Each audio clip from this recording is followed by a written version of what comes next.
Это актуальное интервью в студии Петр Васильев. Здравствуйте. С 1 по 3 декабря этого года в столице нашей республики состоится знаковое событие, которое станет центральной площадкой для профессионального диалога – 5-й съезд юристов республики. Работа съезда задаст ориентиры для дальнейшей профессиональной деятельности юристов, будь то нормотворчество, правоохранительная, судебная работа или частная практика. Что ожидать от проведения очередного, на этот раз юбилейного съезда, мы сегодня и поговорим. Наш гость студии Павел Иванов, председатель Государственного комитета юстиции Республики Саха-Якутия. Павел Владимирович, здравствуйте. Здравствуйте. Давайте немножко отмотаем время назад, окунемся в историю проведения съезда юристов нашей республики. С чего все начиналось? Начиналось все с указа президента Российской Федерации Владимира Владимировича Путина от февраля 2008 года, когда был учрежден День юриста 3 декабря. И с этих пор ежегодно отмечается День юриста 3 декабря. И в 2013 году по инициативе президента нашей республики Егора Афанасьевича Борисова был проведен первый съезд юристов. Проведение этого съезда показало доверие общества в том, что правовое сообщество созрело для проведения такого съезда. Его проведение вызвало большой интерес. Со всех уголков нашей республики приняли участие 646 делегатов. Ну вот, насколько я понимаю, первый съезд 2013 год, сейчас юбилейный 5-й. За 12 лет судебная практика, я думаю, претерпела ряд изменений. Сейчас такое обширное поле для нормотворчества, для работы судей. Вот какая, и адвокатов, ну, в общем, всех, кто связан так или иначе с практикой. Какая центральная тема съезда этого года, чему посвятят работу? Ну, если оглянуться назад, то я вкратце расскажу вообще, чему были посвящены все предыдущие съезды. Вот вкратце про первый съезд я рассказал.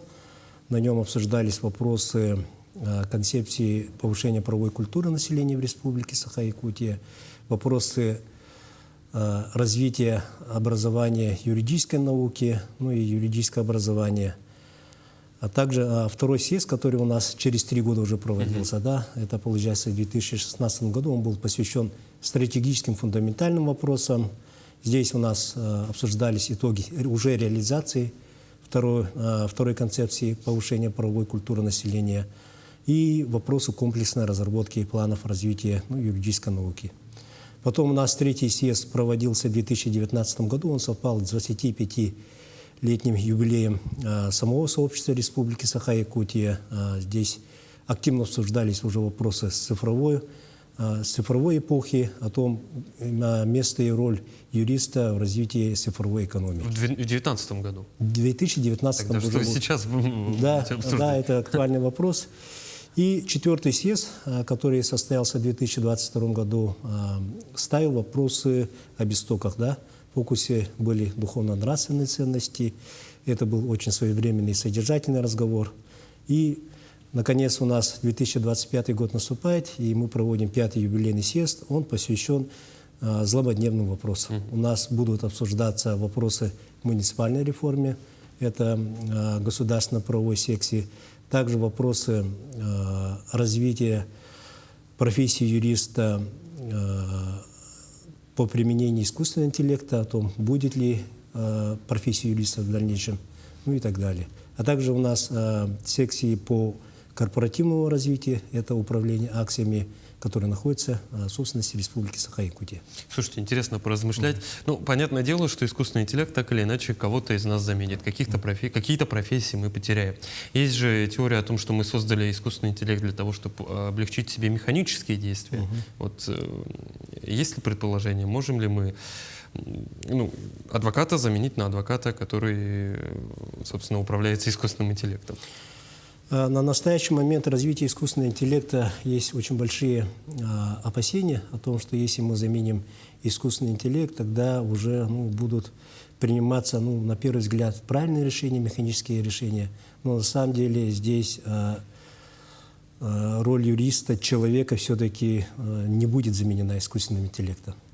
Здесь важно оценить не только механически, да, учитывая там то, что какие решения до этого принимались, но и в целом надо учитывать малейшие нюансы при принятии решений.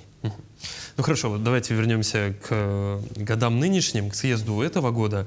Кто представлен в работе из юридического сообщества нашей республики и вообще сколько ожидается делегатов? Если их в самом первом было больше 6? На самом первом было 646, здесь мы ожидаем от 500 делегатов. Наш съезд посвящен 105-летию основателя якутской науки, юридического сообщества, якутского образования Михаила Михайловича Федорова. Это патриарх юридической науки Республики Саха-Якутия. Именно с него началось зарождение, становление кадров и юридического сообщества. Здесь, как всегда, мы ожидаем свет нашей юриспруденции. Это, конечно же, прокуроры, судьи, нотариусы и адвокаты. Также очень обширная география со всех уголков нашей республики. Непосредственное участие также примут у нас и государственные, и муниципальные юристы, корпоративные юристы, ну и тем, кто не безразлична судьба юриспруденции нашей Якутии. Я так понимаю, это будет площадка, что называется, для того, чтобы сверить часы, потому что я так понял, что каждые 3 года проходит съезд, и за это время очень большой пласт информации и работы, которая предстоит представителям юридической отрасли, она сильно меняется. Если говорить о месте мероприятия, что выбрано точкой для притяжения, для объединения? Местом для проведения у нас выбраны различные локации. 1 декабря в Высшей школе инновационного менеджмента у нас будут проводиться 3 секции. Это публично-правовая, на которой будет обсуждаться муниципальная реформа, гражданская правовая по вопросам наследства и корпоративная по управлению акциями. Да? И в этот же день у нас впервые Адвокатская палата Республики Саха-Якутия, столица нашей республики, в головном офисе многофункционального центра на Амосова 18 будут проводиться бесплатные юридические консультации. То есть адвокаты впервые будут бесплатно по всем вопросам, которые интересуют граждан, проводить консультации. Поэтому я призываю гостей и жителей Якутска принять активное участие на этом мероприятии. Также мы 2 декабря, опять же, в Овшиме продолжаем наши публично-правовые секции и проводим круглые столы по арктическому праву и по защите прав малого и среднего предпринимательства. Павел Владимирович, а вы в предыдущих съездах принимали участие? Да. Во всех? Да, во всех. Чего ожидаете от съезда этого года? Так, ну, вообще, 5-й съезд юристов – это наш юбилейный съезд, с чем я всех юристов поздравляю, да.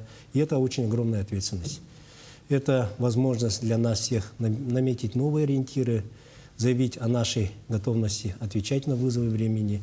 И мои ожидания, если сказать так очень кратко, это чтобы по итогам съезда у каждого его участника появился четкий план действий и понимание того, что наш профессиональный вклад работает на развитие республики. Ну что ж, Павел Владимирович, в заключение давайте пригласим участников съездов, юристов, всех, кто интересуется наукой, практикующих, адвокатов, представителей прокуратуры еще раз на это мероприятие.